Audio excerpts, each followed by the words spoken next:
Hello everyone, আজকে তোমাদের সাথে আলোচনা করব পদার্থ দ্বিতীয় পত্রের স্থির তড়িতের কিছু গুরুত্বপূর্ণ গাণিতিক সমস্যা নিয়ে।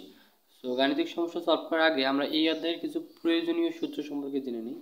আজকে আমরা আলোচনা করব মেইনলি ধারক সম্পর্কে।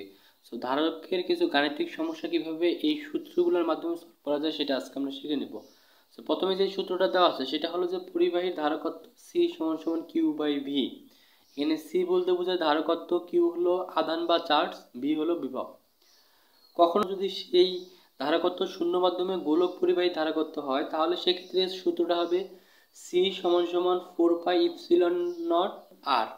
এখানে সি হলো ধারকত্ব, 4 হলো কনস্ট্যান্ট, পাই এর মান তো আমরা জানি 3.1416, ইপসিলন এর মান আমরা ক্যালকুলেটর দিয়ে খুব সহজে বের করতে পারবো। এটা যখন আমরা ম্যাথ করবো তখন আমি শিখিয়ে দিব। আর হলো ব্যাসার্ধ। আবার কখনো যদি বায়ু মাধ্যমে সমান্তরাল পাত ধারকের ধারকত্ব বের করতে বলে সেক্ষেত্রে সূত্রটা হবে সি সমান সমান এ ইপসিলন ডি। এখানে সি হলো ধারকত্ব, এ হলো ক্ষেত্রফল, পাতের ক্ষেত্রফল, এন ইপসিলনের মান আমরা ক্যালকুলেটর দিয়ে বের করতে পারবো, ডি হলো পাতদ্বয়ের মধ্যবর্তী দূরত্ব।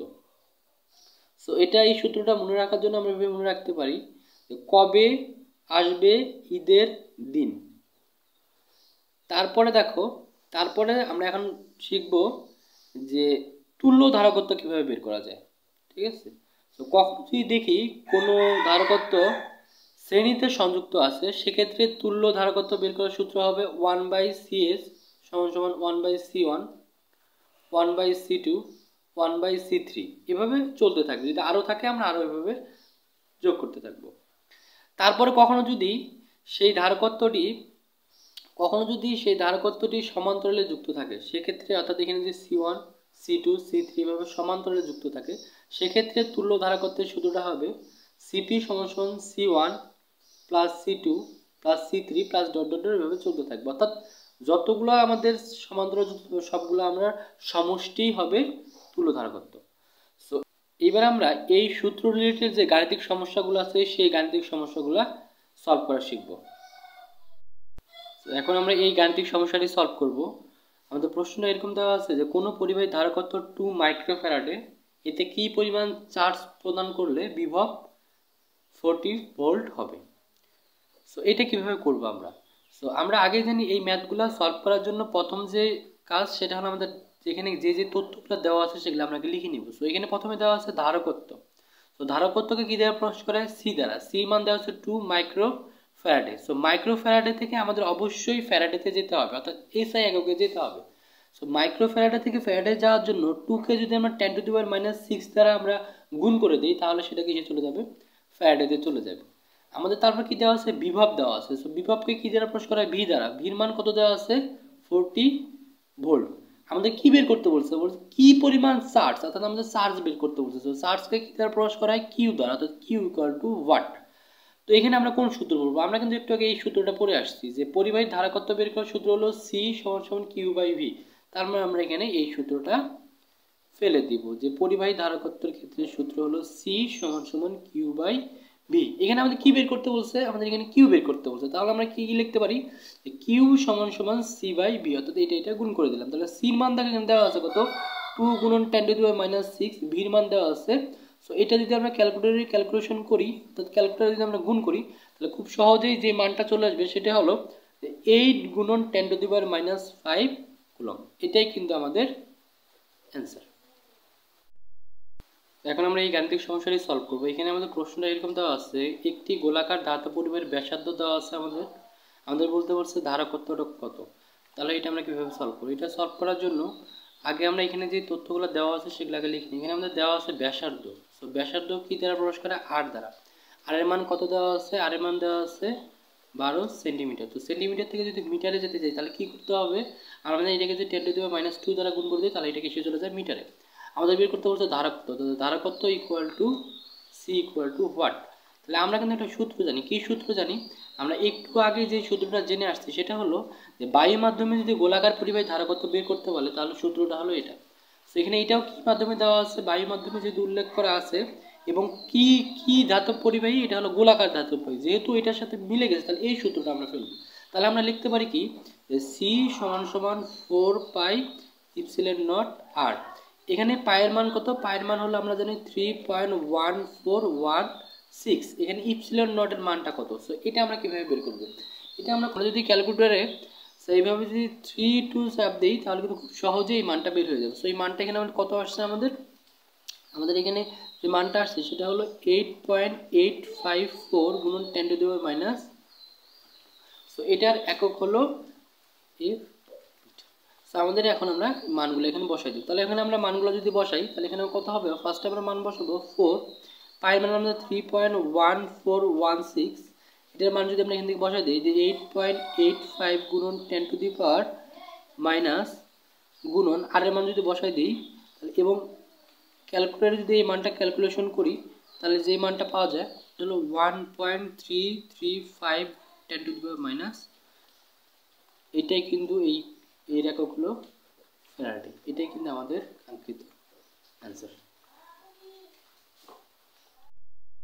এখন আমরা এই গাণিতিক সমস্যাটি সলভ করব। এটা আমাদের বোর্ড প্রশ্নে এসেছিল। তো প্রশ্নটা এরকম দেওয়া আছে, একটি সমান্তরাল পাতধারকের প্রতিটি পাতের পৃষ্ঠের ক্ষেত্রফল দেওয়া আছে, পাতদ্বয়ের মধ্যবর্তী দূরত্ব দেওয়া আছে, আমাদের ধারকত্ব বের করতে বলছে। তো এটা সলভ করার জন্য প্রথমে আমাদের এখানে যে তথ্যগুলো দেওয়া আছে সেটাকে লিখে নিই। প্রথমে আমাদের দেওয়া আছে কি ক্ষেত্রফল। তো ক্ষেত্রফলকে কি দ্বারা প্রকাশ করা হয়? এ দ্বারা। এর মান কত?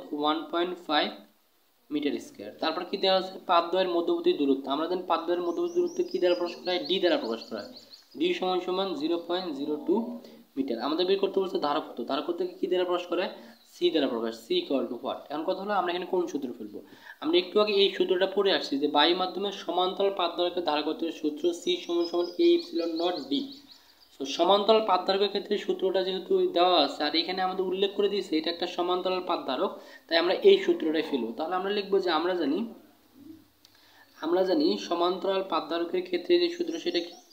সি সমান এ ইপসিলন নট ডি। সেখানে এর মান কত? 1.5 আর ইপসিলন নটের মান কত? ইপসিলন নটের মান কিন্তু আমরা ক্যালকুলেটর দিয়ে খুব সহজেই বের করতে পারি। ক্যালকুলেটর দিয়ে আমরা কিভাবে বের করতে পারি? ক্যালকুলেটরে যদি আমরা 3 দেই তাহলে খুব সহজেই কিন্তু ইপসিলন নটের মানটা এইভাবে বের হয়ে যায়। সো এই মানটা আমরা এখানে বসাই দেব। সেখানে আমরা কত পাইলাম? যে 8.85 গুণন 10 টু দি পাওয়ার মাইনাস। এখন আমরা মানগুলো এখানে বসাই দিই। তো এখানে আমাদের ইপসিলন নটের মান কত আসছে? 8.85 গুণন 10 টু দি পাওয়ার মাইনাস। আর এখানে ডির মান অর্থাৎ পাতদ্বয়ের দূরত্ব মধ্যবর্তী দূরত্বটা আমাদের দেওয়া আছে কত? 0.02। সো এটা যদি আমরা ক্যালকুলেটর দিয়ে ক্যালকুলেশন করি তাহলে খুব সহজে যে এই মানটা পাবো 6.6375 গুণন 10 to the power minus 10 Faraday. এটাই কিন্তু আমাদের অ্যান্সার। এখন আমরা এই গাণিতিক সমস্যাটি সলভ করব। সো এরকম একটা আমাদের সার্কিট দেওয়া আছে, এখানে একটা ধারকত্ব দেওয়া আছে, এখানে একটা ধারকত্ব দেওয়া আছে, এখানে ধারকত্ব দেওয়া আছে। আমাদের বের করতে বলছে তুল্য ধারকত্ব কত। সো এখানে আমরা আগে লক্ষ্য করি যে এই দুইটা কিন্তু আমাদের কিসে যুক্ত আছে? এই দুইটা যুক্ত আছে আমাদের সমান্তরালে। আর সমান্তরালে সমবায়ের ক্ষেত্রে তুল্য ধারকত্ব সূত্র বের করার সূত্র আমরা এটা জানি। এই দুইটাকে আমরা যোগ করে দিব এবং এই দুই ধারকত্ব মিলে একটা ধারকত্ব পরিণত হবে এবং সেই একটা ধারকত্বের সাথে এই ধারকত্ব আবার কিসের সাথে যুক্ত থাকবে? শ্রেণীতে যুক্ত থাকবে। শ্রেণীতে যুক্ত হওয়ার যে সূত্র আছে এই সূত্রটা আমরা এখানে জানি। এই সূত্রের মাধ্যমে আমরা এই অঙ্কটা সলভ করব। সো আমরা অঙ্কটা সলভে চলে যাই। সো ফার্স্টে আমরা এখানে কি লিখবো? যে ফার্স্টে সলভ করার জন্য ফার্স্টে আমাদের এখানে যে ডাটাগুলো দেওয়া আছে সেই ডাটাগুলো আগে আমরা লিখে নিই। সো প্রথমে এখানে দেওয়া আছে C1 এর মান কত দেওয়া আছে? 4। তারপর দেওয়া আছে C2 এর মান কত? 6। তারপর কিসে দেওয়া আছে? C3 মান কত? 2 ফ্যারাডে। আমাদের বের করতে হবে তুল্য ধারকত্ব। তাহলে আমরা প্রথমে কি লিখবো? যেখানে দেওয়া আছে C1 ও C2 কিসে যুক্ত আছে? সমান্তরালে যুক্ত। যেহেতু এটা সমান্তরালে যুক্ত আছে সেক্ষেত্রে আমরা কি করব?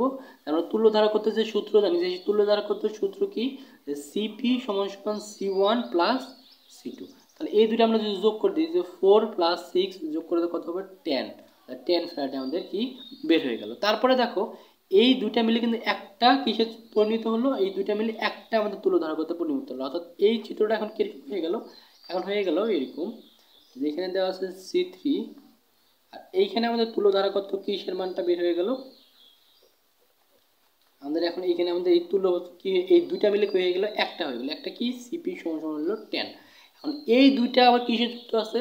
এই দুইটা যুক্ত আছে শ্রেণী সমবায়। যেহেতু এটা শ্রেণী সমবায় যুক্ত তাহলে আমরা লিখতে পারি যে C3 ও CP কিসে যুক্ত? শ্রেণী সমবায়ে যুক্ত। যে শ্রেণী সমবায়ে যুক্ত, যেহেতু এটা শ্রেণী সমবায়ে যুক্ত আছে সেক্ষেত্রে আমরা কি জানি যে শ্রেণী সমবায়ে যুক্ত থাকলে সেক্ষেত্রে আমাদের তুল্যতারাকত্ব বের করার সূত্র হলো, কি সূত্রটা ছিল? 1/CS সমান 1/C3 প্লাস 1/CP। তাহলে এখান থেকে যদি আমরা মানগুলো এখন বসাতে থাকি তাহলে এখানে কত হবে? যে 1/C3 মান আমাদের কত দেওয়া আছে? 2, আর এখানে 1/CPর মান অর্থাৎ সিপির মান কত আমরা বের করলাম? 10। তাহলে এখান থেকে 1/CS এর যে মানটা আসে সেটা কত? সেটা আসে 6/10। তাহলে এখান থেকে যদি আমরা CS এর মানটা বের করি অর্থাৎ তুল্যধারকত্ব বের করি তাহলে আমরা সেটা কত আসবে? যে 1.67 ফ্যারাডে। এটাই কিন্তু আমাদের কাঙ্ক্ষিত অ্যান্সার। এভাবে কিন্তু খুব সহজেই এই অধ্যায়ে যে ম্যাথগুলো আছে সেই ম্যাথগুলো আমরা করতে পারবো। তোমাদের ভিডিওটা দেখার জন্য অনেক অনেক ধন্যবাদ। নেক্সট টাইম আমাদের ইউটিউব চ্যানেলে আরও বিভিন্ন ধরনের ভিডিও নিয়ে হাজির হবো। সেই পর্যন্ত খোদা হাফেজ।